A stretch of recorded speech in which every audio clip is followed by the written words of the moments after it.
Le corps, il a son rythme et il faut arrêter de croire que c'est une machine qui va perdre toutes les semaines. L'obésité, c'est une maladie chronique.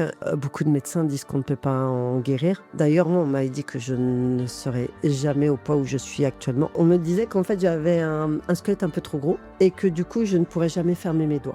Parce qu'en fait, mon squelette était trop lourd et que de ce fait, c'était tout à fait normal que je sois en situation ou de surpoids ou d'obésité et qu'il ne fallait pas tellement que je m'en inquiète. Sauf que pour moi, c'était tellement inconcevable d'être dans un corps qui ait cette morphologie-là. Et d'où cette souffrance, en fait, au final.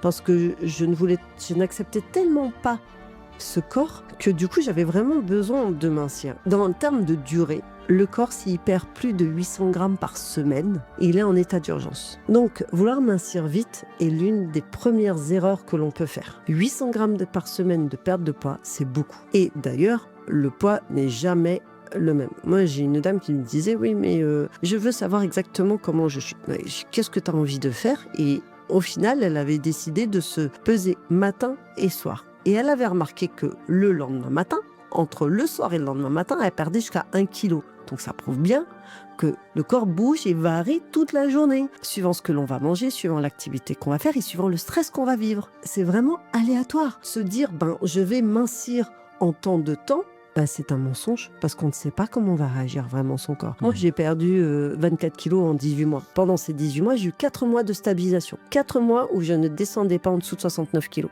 Impossible. Et je me suis décontractée. Je me suis dit, écoute, je sais pas ce qui t'arrive, je sais pas pourquoi tu n'arrives pas à mincir, mais on va passer le cap. Je garde ma ligne de conduite, bienveillance, compréhension de vers quoi je vais, analyse globale de ce que je suis. Je vais à un moment donné passer le pas. Et d'un seul coup, je descends à 67 kilos.